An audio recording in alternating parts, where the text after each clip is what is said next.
Welcome to ఫ్రెషెస్ నా Telugu channel. ఈరోజు మనం ఈ వీడియోలో సిఏడి రిక్రూట్మెంట్ డీటెయిల్స్ గురించి తెలుసుకుందాం. ఎవరైతే వీడియోని చివరి వరకు చూడలేకపోతున్నారో రిక్రూట్మెంట్స్ యొక్క డీటెయిల్స్ లింక్ డిస్క్రిప్షన్ బాక్స్లో ఉంటుంది. ఆల్టర్నేటివ్గా మీరు గూగుల్కి వెళ్ళన్నా సిఏడి రిక్రూట్మెంట్ 2021 ఫ్రెషెస్ నౌ అని సెర్చ్ చేస్తే మీకు ఫ్రెషెస్ నౌ వెబ్సైట్ ద్వారా అన్ని డీటెయిల్స్ ఒకే చోట దొరుకుతాయి. టెలిగ్రామ్ యాప్ని డౌన్లోడ్ చేసుకుంటాం మర్చిపోకండి. బికాస్ టెలిగ్రామ్ యాప్లో మీరు ఫ్రెషెస్ నౌ ఛానల్ ద్వారా అంత రెగ్యులర్గా జాబ్ అప్డేట్స్ అనేసి మీకు వచ్చేస్తాయి. యాప్ కనుక ఆల్రెడీ ఉంటే మీకు డైరెక్ట్గా జాయిన్ అవ్వాల్సిన లింక్ డిస్క్రిప్షన్ బాక్స్లో ఉంటుంది. సెంట్రల్ అమ్యునిషన్ డిపో నుంచి మనకి గ్రూప్ సి వేకెన్సీస్ అనేసి అవైలబిలిటీ ఇచ్చారు. సో ఈ నోటిఫికేషన్ ద్వారా మనకి ఆ గ్రూప్ సి వేకెన్సీ పోస్ట్, దానికి ఎలిజిబిలిటీ క్రైటీరియా అండ్ మిగతా డీటెయిల్స్ అన్ని కవర్ చేద్దాం. సో గ్రూప్ సి వేకెన్సీస్ అనేవి also civilian post, direct recruitment, backlog vacancies అనేసి చెప్పారు. అండ్ పోస్ట్ వచ్చేసి first post junior office assistant post. Total number of post వచ్చేసి ఈ పర్టికులర్ పోస్ట్కి 8 వేకెన్సీస్ అనేవి అవైలబిలిటీ ఉన్నాయి.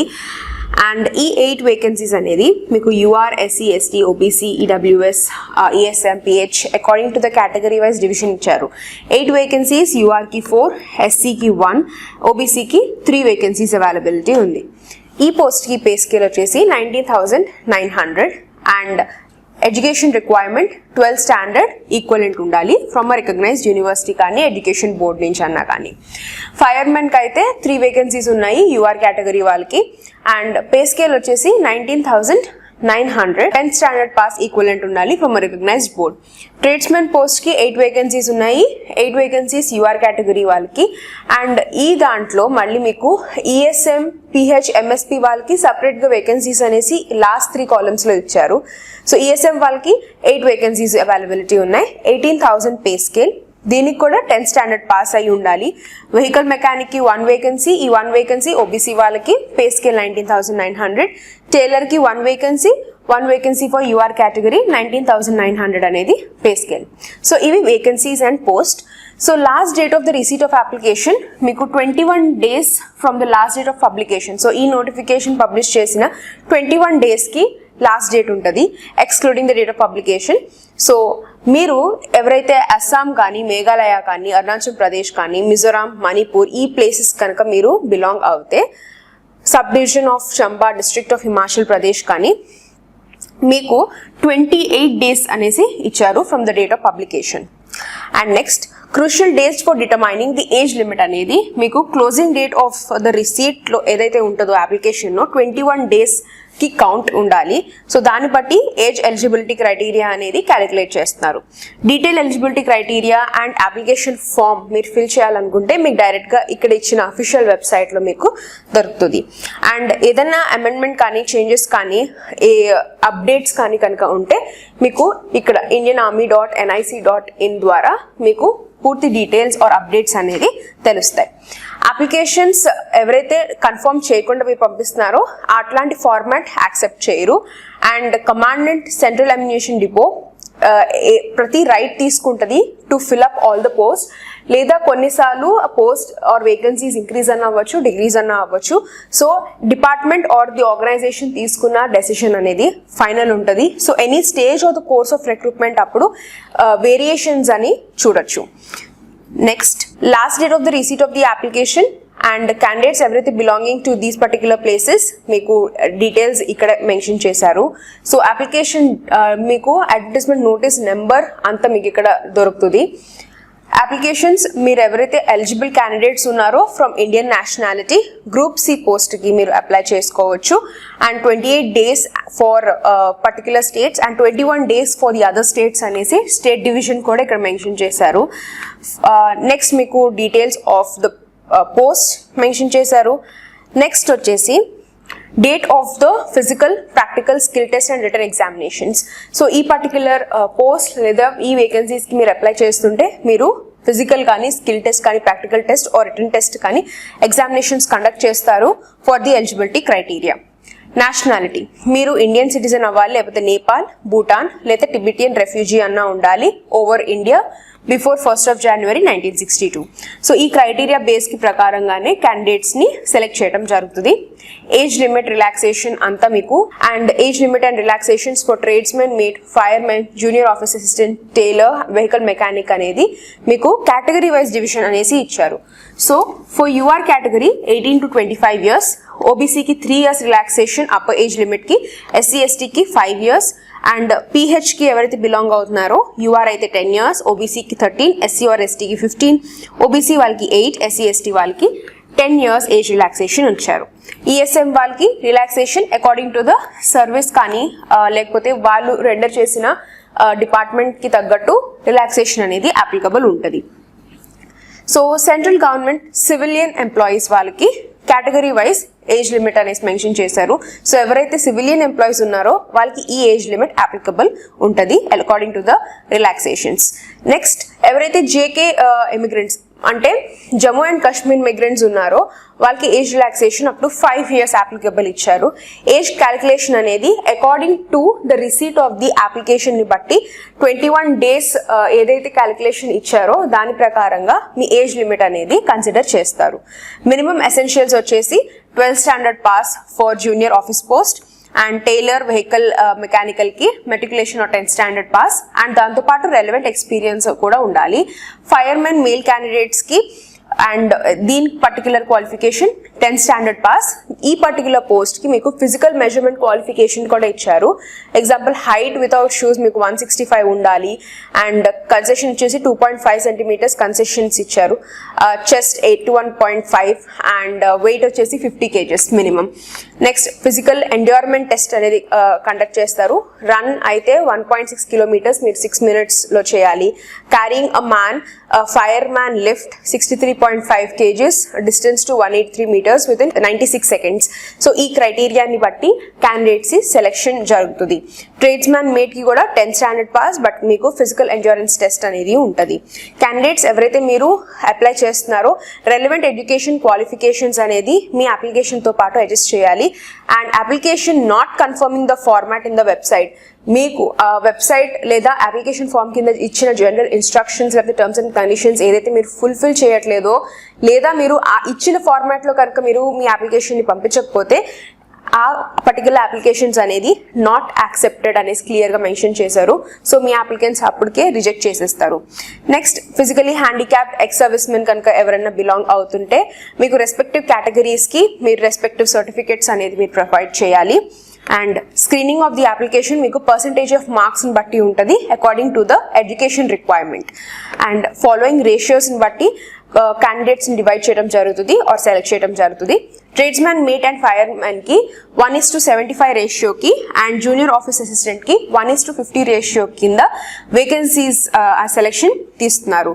అండ్ నెక్స్ట్ వచ్చేసి మీకు physical standard test requirements. So మీరు ఏం చేయాలి అండ్ రిక్వైర్డ్ క్వాలిఫికేషన్ ఎంతవరకు ఉంటే క్యాండిడేట్ని సెలెక్ట్ చేస్తారు అనేసి ఇక్కడ మెన్షన్ చేశారు. టైపింగ్ టెస్ట్ ఇంగ్లీష్ టైపింగ్ అయితే 35 words per minute, హిందీ టైపింగ్కి 30 words per minute. And next మీకు క్యాండిడేట్స్ ఎవరైతే క్వాలిఫైయింగ్ ఇన్ టైపింగ్ టెస్ట్ వాళ్ళనే నెక్స్ట్ రిటన్ టెస్ట్కి మెరిట్ లిస్ట్ బేసిస్ కింద సెలెక్ట్ చేస్తారు. సో ఇది మీకు జూనియర్ ఆఫీస్ అసిస్టెంట్ పోస్ట్కి. అదే టైలర్ పోస్ట్కి అయితే practical qualifying and written test ఉంటుంది. ఫైర్మెన్కి అయితే ఫిజికల్ మెజర్మెంట్ టెస్ట్ ఇందాక ఆల్రెడీ చూసాము. Height, weight, chest and running, carrying a man. So ఇట్లాంటి బేసిక్ క్వాలిఫికేషన్స్ మీద క్రైటీరియా తీసుకుంటున్నారు. ట్రేడ్స్మెన్కి కూడా సేమ్ ఇందాక చూసిన విధానంగానే running, qualifying time, carrying a weight of 50 kgs. So ఇట్లాంటి ఫిజికల్ ఎండ్యూరెన్స్ టెస్ట్ అనేది ఉంటుంది. రిటన్ టెస్ట్ వచ్చేసి ఎవరైతే ఫిజికల్ ఎండ్యూరెన్స్ టెస్ట్లో మీరు క్వాలిఫై అవుతారో వాళ్ళనే రిటన్ టెస్ట్కి మెరిట్ లిస్ట్ ప్రిపేర్ చేస్తారు for the written test. Vehicle mechanic అయితే మీకు practical, qualifying test, then written test. Physical endurance test with disabilities, hearing candidates ఎవరైతే ఉన్నారో మీరు physical test subjected to the disability మీకు టెస్ట్ చేస్తారు. ఎండ్యూరెన్స్ టెస్ట్ వచ్చేసి board of officers decide చేస్తున్నారు. Scheme of examination and syllabus వచ్చేసి మీకు ఈ క్రైటీరియా ప్రకారంగా మీకు రిటన్ ఎగ్జామినేషన్ అనేది ఉంటుంది. సో ఇది ఒక ఆబ్జెక్టివ్ టైప్ టెస్ట్. మీకు ఇంగ్లీష్ అండ్ హిందీ కూడా మీకు ఆన్సర్ చేయొచ్చు. సో మీకు ఎగ్జామ్ వచ్చేసి 4 sectionsలో ఉంటుంది. General intelligence and reasoning section, numerical aptitude, general English, general awareness. So ఈ 4 సెక్షన్స్ మీద రిటర్న్ ఎగ్జామినేషన్ కండక్ట్ చేస్తారు. సో ఫస్ట్ 2 సెక్షన్స్లో 25 క్వశ్చన్స్ అడుగుతారు. లాస్ట్ 2 సెక్షన్స్లో మీకు 50 క్వశ్చన్స్ అడుగుతారు. సో దానికి తగ్గట్టు మాక్సిమం మార్క్స్. డ్యూరేషన్ వచ్చేసి 2 hours 20 minutes. So 20 minutes extra ఎవరికి ఇస్తున్నారు అంటే విజువల్లీ హ్యాండిక్యాప్ క్యాండిడేట్స్కి ఇస్తారు. అసలైతే నార్మల్ క్యాండిడేట్స్కి 2 hours is the examination time. Remarks according to the matriculation basis మీద మీరు ఎగ్జామినేషన్ అనేది ఫర్దర్గా తీసుకువెళ్తారు ఆర్ ద సెలెక్షన్ జరుగుతుంది. Written test for junior officer assistant post అనేది మీకు ఈ క్రైటీరియా కింద ఉంటుంది. So this is the paper or the examination for the written test. And canvassing కానీ లేకపోతే ఎనీ ఫార్మ్ ఆఫ్ స్కామ్ కానీ అట్లా ఉంటే క్యాండిడేట్ అప్లికేషన్ రిజెక్ట్ చేస్తారు. Dates for physical endurance test, written test ఇవన్నీ మీకు కాల్ లెటర్స్లో మీకు డైరెక్ట్గా ఇండివిజువల్స్కి పంపిస్తారు. And whose application receive through ordinary post కానీ రిజిస్టర్డ్ పోస్ట్ కానీ స్పీడ్ పోస్ట్ ద్వారా కనుక వస్తే మీకు ఏదైనా రాంగ్ ఇన్ఫర్మేషన్ కనుక వస్తే డైరెక్ట్గా మీరు head office or the board of ఆఫీసర్స్కి మీరు కన్సల్ట్ చేయాలి. అప్లికేషన్ అనేది మీరు డైరెక్ట్గా ఇక్కడ ఇచ్చిన అడ్రస్కి మీరు అడ్రస్ చేయాలి. అండ్ ఇది మీరు పంపించాల్సిన అప్లికేషన్ మీరు ఆర్డినరీ పోస్ట్లో పంపించవచ్చు, రిజిస్టర్డ్ పోస్ట్లో పంపించవచ్చు ఆర్ స్పీడ్ పోస్ట్, లేకపోతే డైరెక్ట్గా మీరు లోకల్ కనుక అయితే డైరెక్ట్గా బై హ్యాండ్ అన్న కానీ మీ application along with relevant documents మీరు సబ్మిట్ చేయాలి. నెక్స్ట్, మీ అప్లికేషన్ని ఎన్వలప్ ద్వారా ఫార్వర్డ్ చేసేటప్పుడు క్లియర్గా ఏ పోస్ట్కి అప్లై చేస్తున్నారు అనేది application for the post of ఏ పోస్ట్ అయితే అప్లై చేస్తున్నారో ఆ పోస్ట్ అనేది క్లియర్గా మెన్షన్ చేయండి along with the category that you are belonging. So మీరు ఈ ఫార్మాట్లో కనుక మెన్షన్ చేయకపోతే అప్లికేషన్ అనేది కన్సిడర్ చేయరు. నెక్స్ట్, క్యాండిడేట్స్ ఎవరైతే మీరు కాపీస్ని అటాచ్ చేస్తున్నారో ఈ ఫార్మాట్కి ప్రకారంగానే అటాచ్ చేయాలి. సో లిస్ట్ ఆఫ్ డాక్యుమెంట్స్ ఇచ్చారు, మీరు అటాచ్ చేయాల్సిన డాక్యుమెంట్స్. సో ఈ లిస్ట్ని కనుక మీరు చదువుకుంటే మీకు ఐడియా వస్తుంది ఏం డాక్యుమెంట్స్ని కనుక మీరు అప్లోడ్ చేయాలి అండ్ అటాచ్ చేయాలి మీ అప్లికేషన్ ఫామ్తో పాటు.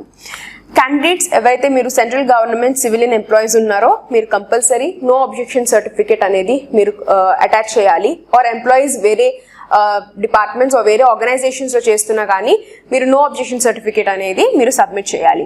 సో ఈ అబ్జెక్షన్ సర్టిఫికేట్ కనుక లేకపోతే క్యాండిడేట్ అప్లికేషన్ క్యాన్సిల్ చేస్తున్నారు. అండ్ క్యాండిడేట్స్ మీరు ఒరిజినల్ డాక్యుమెంట్స్ సర్టిఫికేట్స్ అనేది మీరంతా ఒరిజినల్ ఉన్నవే మీరు అటాచ్ చేయాలి. ఆర్ మీరు మళ్ళీ పిలిచినప్పుడు లేకపోతే ఇంటర్వ్యూ కానీ లేకపోతే డాక్యుమెంట్ వెరిఫికేషన్ అప్పుడు కానీ ఒరిజినల్ డాక్యుమెంట్స్ అనేది మీరు పంపించాలి. Next, SC ST or OBC candidates ఉన్నారో మీరు you have every right to compete with the general candidates against the general vacancies. So ఎట్లాంటి కన్సెషన్స్ కానీ అట్లాగే ఏం లేదు. So everybody is treated equal. Only thing ఏంటంటే మీరు మీ అప్లై చేసేటప్పుడు మేక్ ష్యూర్ మీ రిజర్వేషన్ కాస్ట్ సర్టిఫికేట్ దాన్ని బట్టి ఏజ్ రిలాక్సేషన్ అనేది అప్లికబుల్ అవుతుంది. రిజెక్షన్ ఏ బేసిస్ కింద ఉంటుంది అన్న లిస్ట్ ఇక్కడ ఇచ్చారు. ఫర్ ఎగ్జాంపుల్ ఇన్కంప్లీట్ ఇన్ఫర్మేషన్ అన్నా కానీ, ఫ్యాబ్రికేటెడ్ డాక్యుమెంట్స్ పంపించినా కానీ, లేకపోతే స్టేట్మెంట్స్ ఏమైనా మిస్సింగ్ అయినా కానీ, experience or relevant education qualifications ఇచ్చిన ఫార్మాట్లో కనుక మీరు సెండ్ చేయకపోతే సో అట్లాంటి క్రైటీరియా మీద అప్లికేషన్ అనేది రిజెక్ట్ చేస్తారు. సెలెక్టెడ్ క్యాండిడేట్స్ మీకు అపాయింట్మెంట్ లెటర్ అనేది అథారిటీ ద్వారానే ఇస్తారు. And next, education document verification అనేది నెక్స్ట్ అథారిటీసే చేస్తారు after the medical authority section. Post is permanent and ఇది subject to completion of 2 years probation period ఉంటుంది.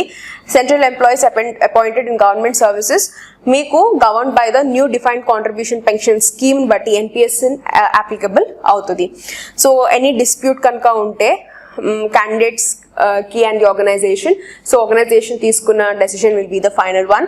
Registration of the applications మీకు guarantee of employment అనేది ఏమి ఉండదు. So it all depends on the selection and the criteria మీరు apply చేసే దాన్ని బట్టి. నెక్స్ట్, క్యాండిడేట్స్ మీరు ఎవరైతే ఎగ్జామినేషన్కి సెలెక్ట్ అవుతారో అంటే రిటర్న్ ఎగ్జామినేషన్కి నెక్స్ట్ స్టెప్ మీరు ప్రొసీడ్ అవుతారో ఎగ్జామినేషన్ అప్పుడు కంపల్సరీ మీ కాల్ లెటర్స్ అనేది తీసుకెళ్ళాలి. కాల్ లెటర్స్ తీసుకెళ్ళిపోతే candidates are not allowed to take the examination. Next, ఇట్లాగా బేసిక్ డీటెయిల్స్ అండ్ ఇన్స్ట్రక్షన్స్ ఇచ్చారు.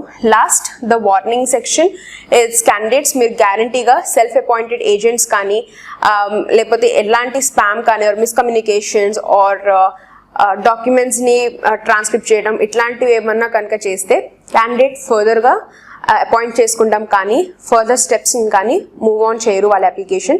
సో క్యాండిడేట్ అప్లికేషన్ అనేది రిజెక్ట్ చేస్తారు.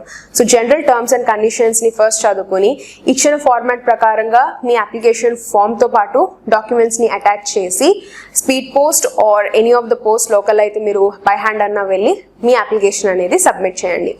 ఇంకేమైనా డౌట్స్ లేదా క్లారిఫికేషన్స్ కనుక కావాలి అనుకుంటే కామెంట్ సెక్షన్లో కామెంట్ చేయండి. Subscribe to freshers now Telugu channel. Thank you for watching.